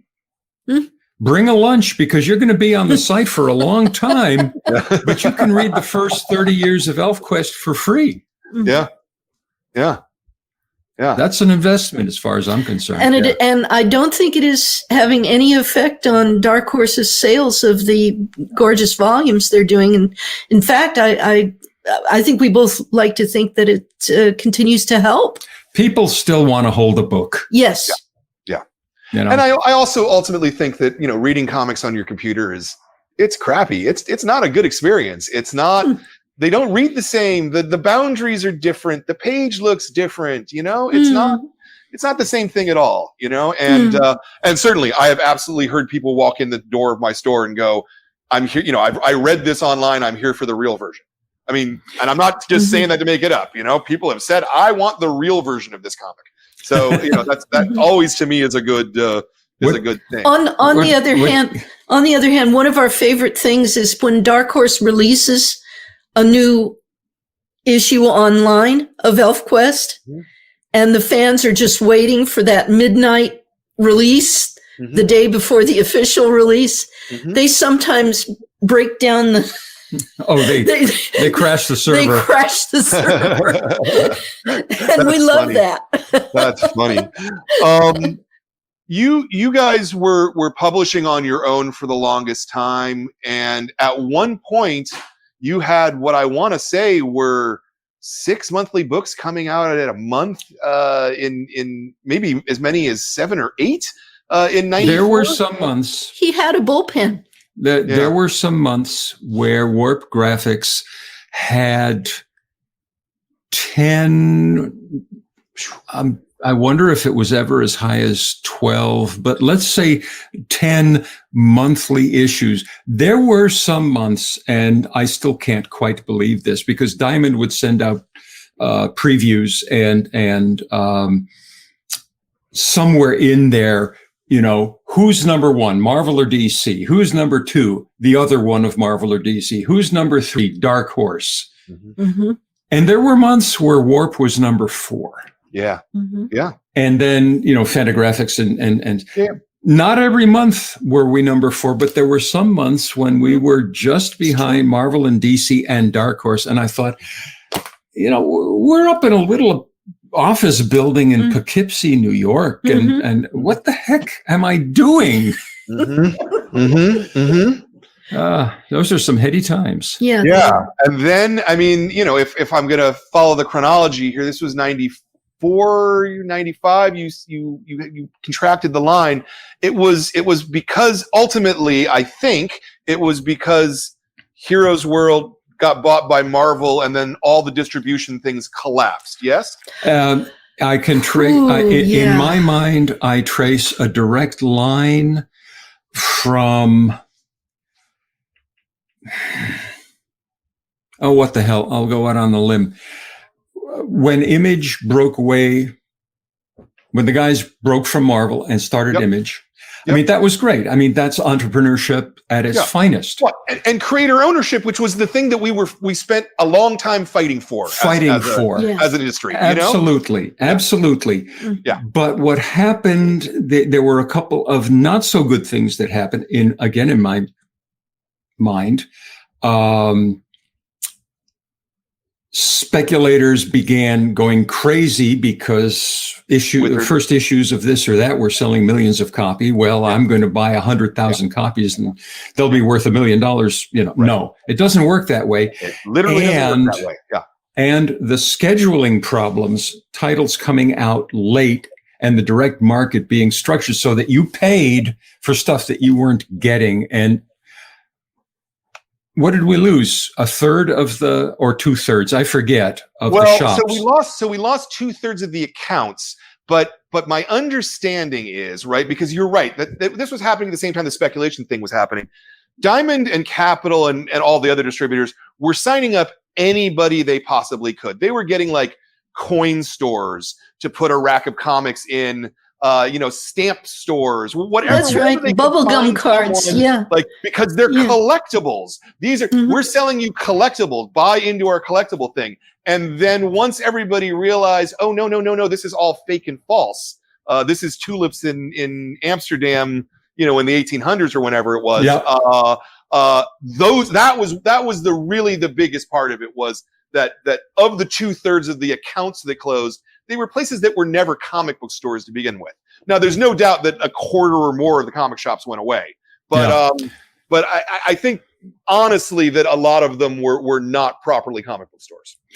And so, as you properly note, the mid 90s, 95, 96, 97, I was feeling that it was a very heady time and I just wanted to keep it going as long as I possibly could, but the writing was on the wall and the numbers were just going down and down and down and down. That's when we started out as WARP, Wendy and Richard PINI, and in the later 90s, we contracted back to WARP and we've been there happily ever since. Yeah. And having mostly a great time. But even to the point where you started farming out publishing to DC and then to Dark Horse now. Yeah. I'm wondering why you decided to do that. Why you very simply, very, very simply, having been a publisher for, I guess close to 30 years, for a company our size, I was doing a whole lot of different tasks. I was wearing a lot of different hats. Yes, I had people to do accounting. Yes, I had people to do bookkeeping and order fulfillment. But I'm the kind of person who, let me do it. I can do it. I'm just that type. And so I was spending so much of my time doing what I call the administrivia of running a company that I wasn't doing what we had started out doing all those years before, which was helping to build a world, working with Wendy on these wonderful stories, brainstorming over pizza. And I wanted to get back to that. I really did. As I have said many times, we are independent. We are not isolationist. And if somebody comes along with resources that we don't have, Marvel did it in 1985, DC did it in 2003, Dark Horse did it in 2012. I'll partner with anyone who can help us do what we want, which is get the story out there. And an awful lot of credit for our current relationship with Dark Horse goes to Mike Richardson. Because he is a persistent son of a gun. He pursued us for literally years. Oh yeah. And he kept asking us, when's your deal with DC going to be done? When's your deal with Warner Brothers going to be done? I want to work with you. And finally, it came to the point where he and I sat down across the table and said, let's do this thing. Yeah. No, that's great. I certainly appreciate that. Also, just as a little trivia question here, because this struck me while I was researching this, there are exactly 3 comic books that I'm aware of that have been published at Marvel, DC, and Dark Horse. That's right. The same content, right? Like Tarzan has had something published at all those companies, but with the same content, it's ELFQUEST, it's Brian Michael Bendis' Powers, and it's Moonshadow. Three comics. That's pretty good company, I think. Well, as you said earlier, ELFQUEST, Mouse, and Watchmen. Yep. The 3 titles that you can count on staying in print. I'll take that kind of company any day of the week. Any day of the week. So let's maybe talk about the future a little bit. The future of ELFQUEST. You got a storyline, Stargazers. Oh God, I'm blanking on it. Quest. Stargazers Hunt, not Quest. Thank you. Which 4 issues came out, and then COVID happened. And you have announced that you are not serializing the end of it. It's just going straight to original graphic novel. This is a decision that we came to with Dark Horse. They, like everybody, got slammed by COVID.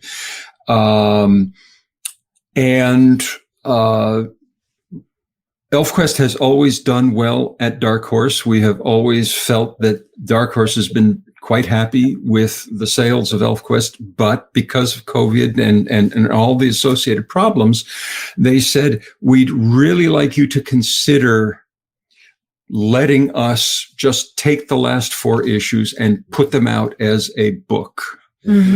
And I couldn't say no, because I understood what they were asking. And so Wendy and I and Sonny are still working on them as individual issues, because they had already been plotted and laid out.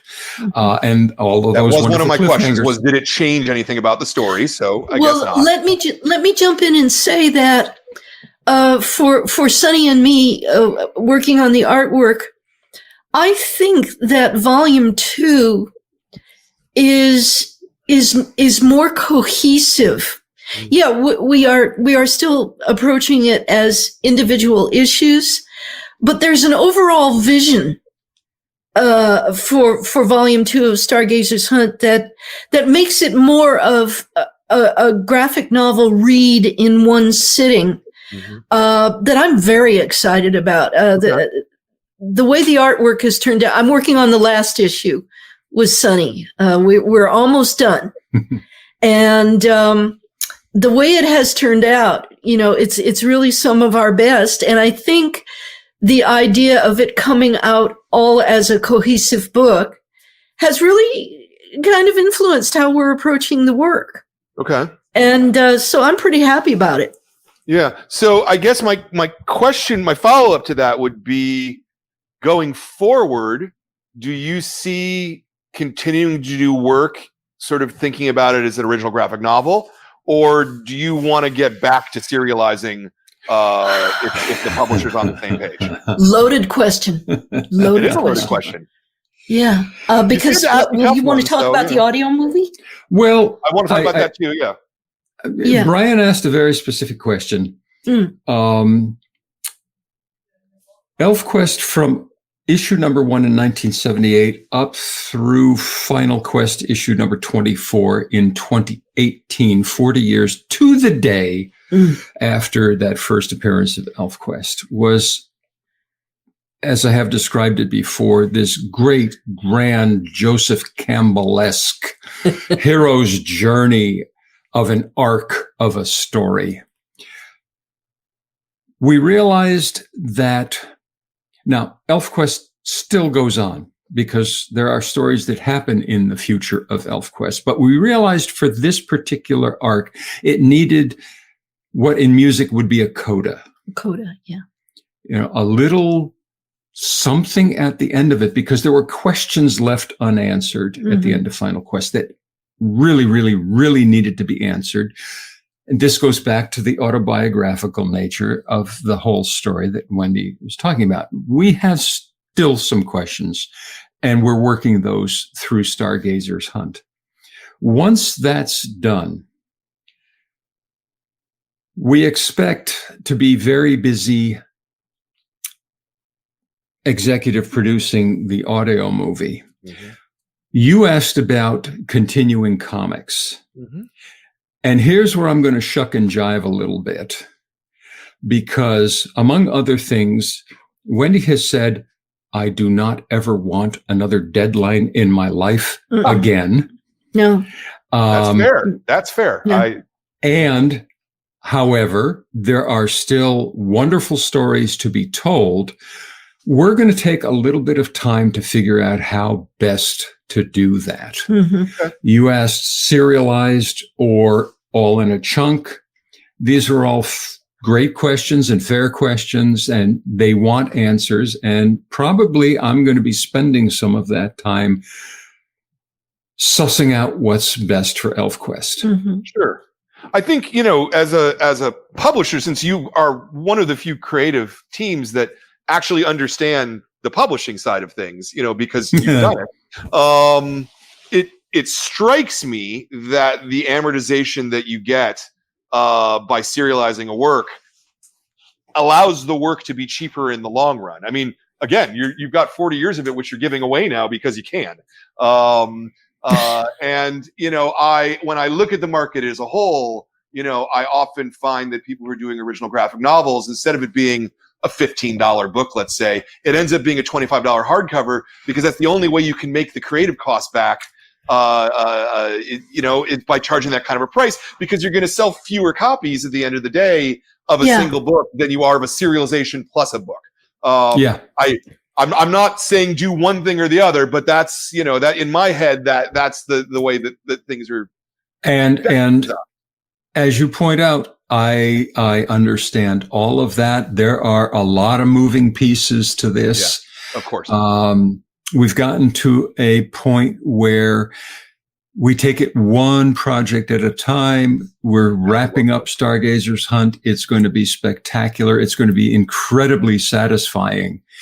And that makes me happy, because that's Richard's story. Cutter was my character, and ELFQUEST was all about taking him through his hero's journey, but Skywise is Richard's character.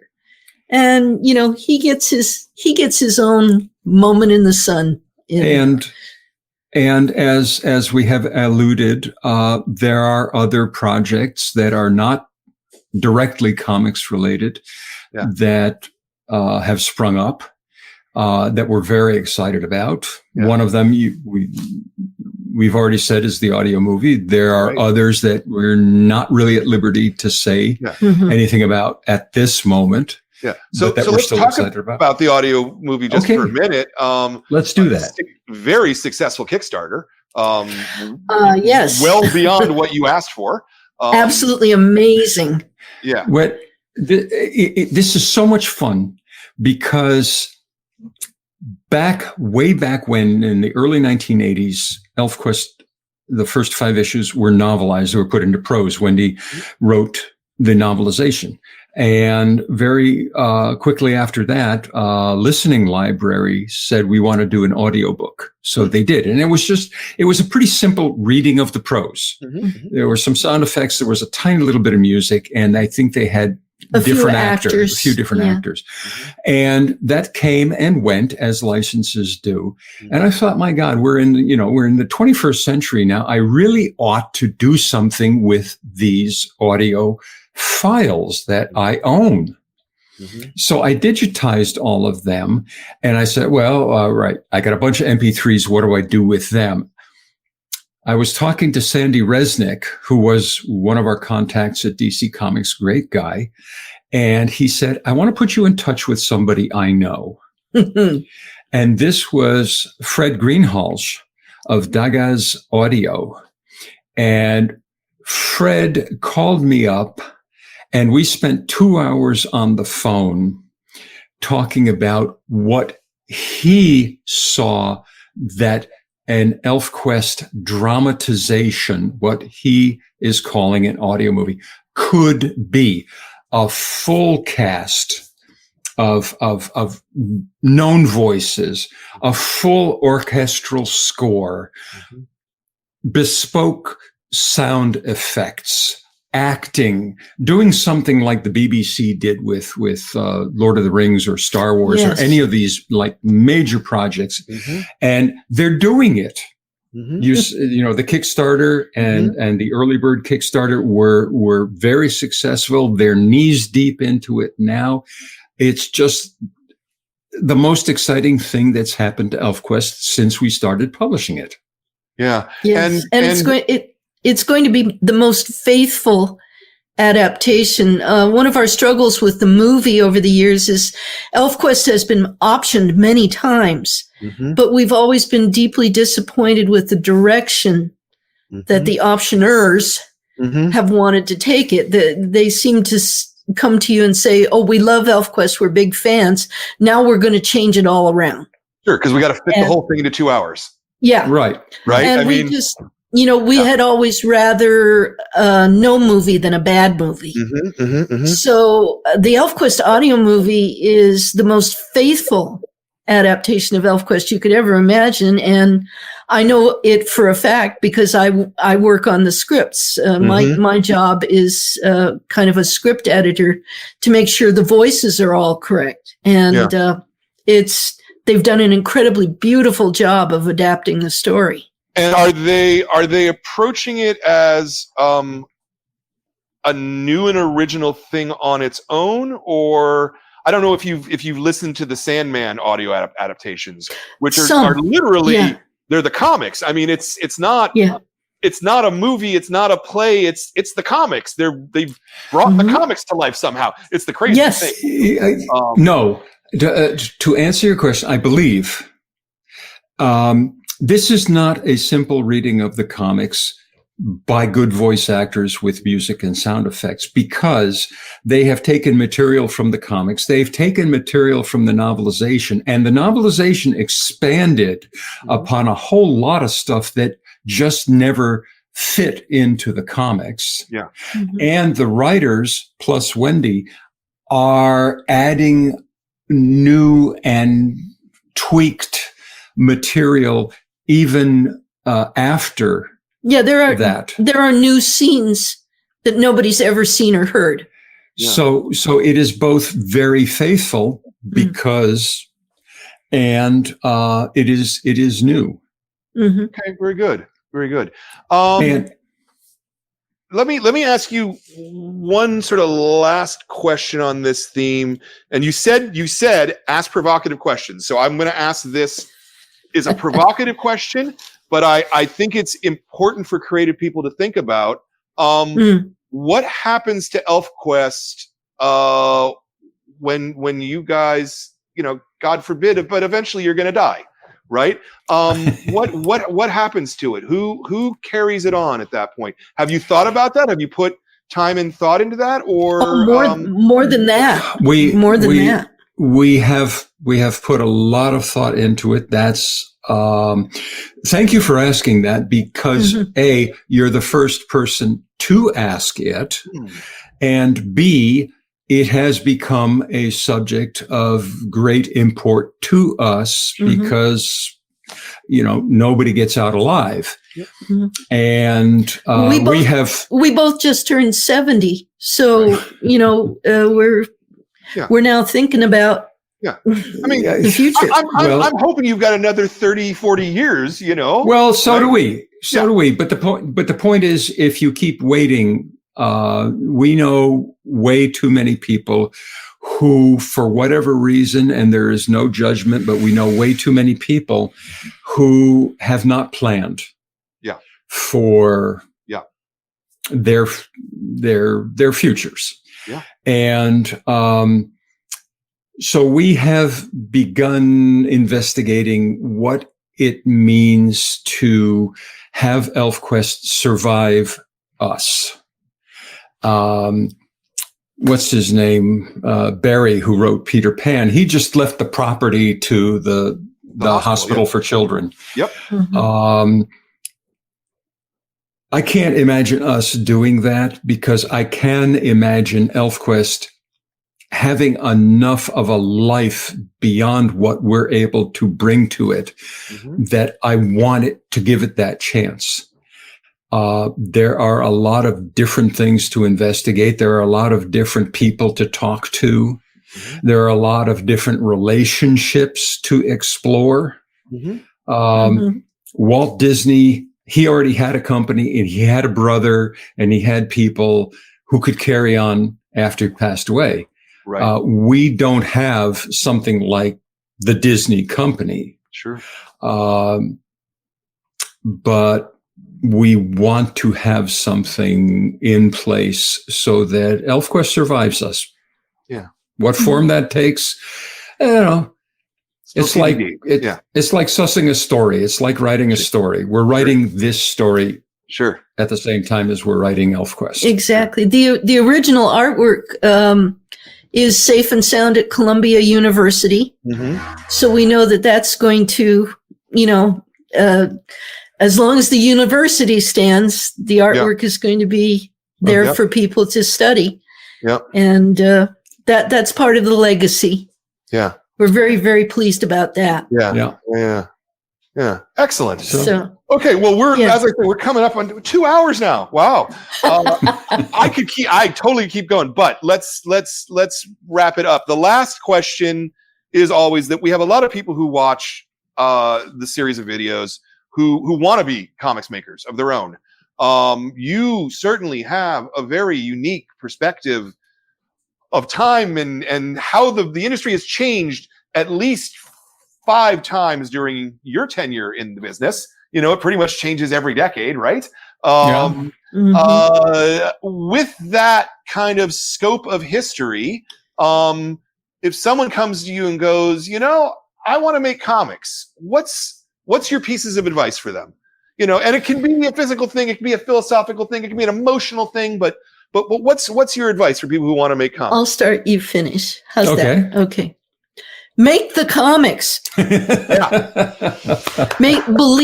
Believe in what you've got to say, and find a way to make the comics, whether you draw them on paper or do them digitally.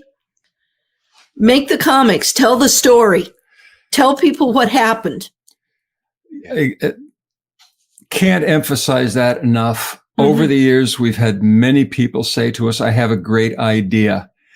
And we say, where is it? Well, it's in my head. Well, that's not useful. Get it on paper. Get it on, realize it.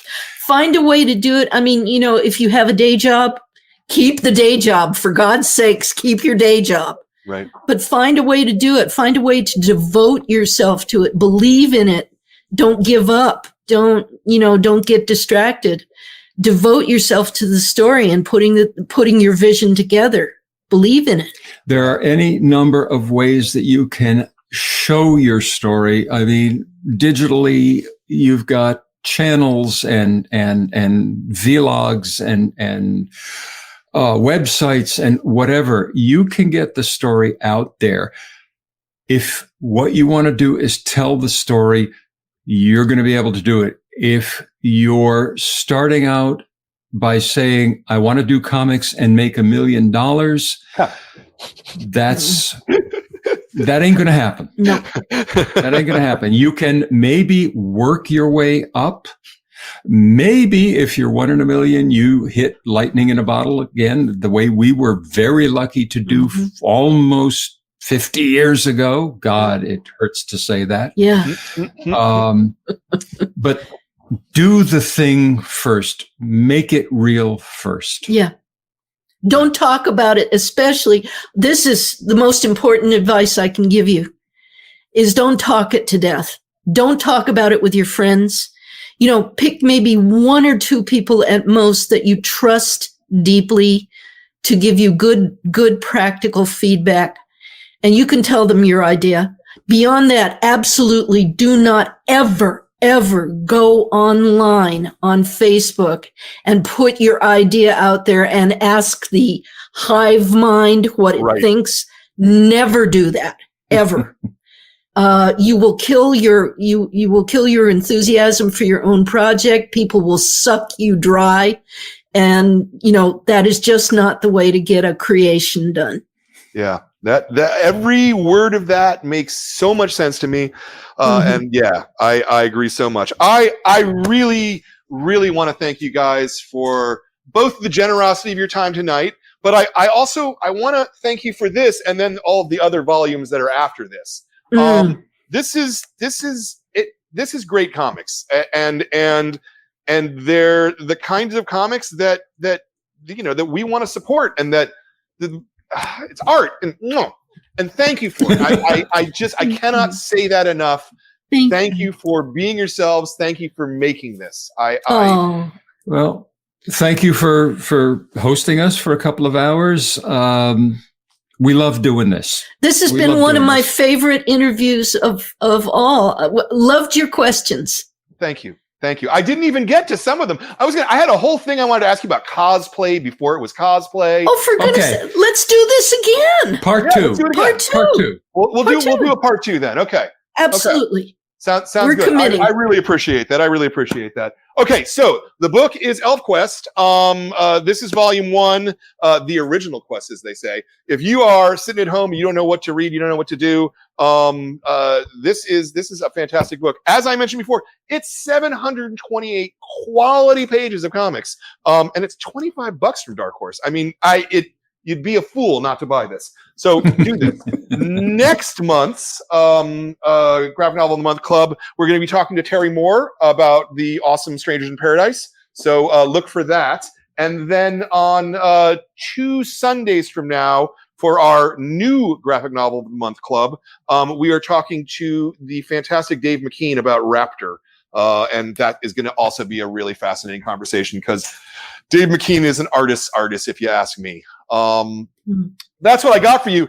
I hope that anybody who's tuning in for the first time here, and there's a large number of you I see scrolling through and I'm sorry we didn't get to your questions. It was rolling well. I didn't want to break in with your questions. But if I would hope that you would hit the bell in the corner and do the thing and subscribe to this, and and if you think about it, like, join the club, because not only do you get the book, but everybody who's a subscriber also gets this signed book plate from Richard and Wendy, and every book that we select comes with an original custom book plate. We do these interviews. You're supporting a quality comic book store, and it's awesome frickin' staff who are just trying to bring you guys the best comic books.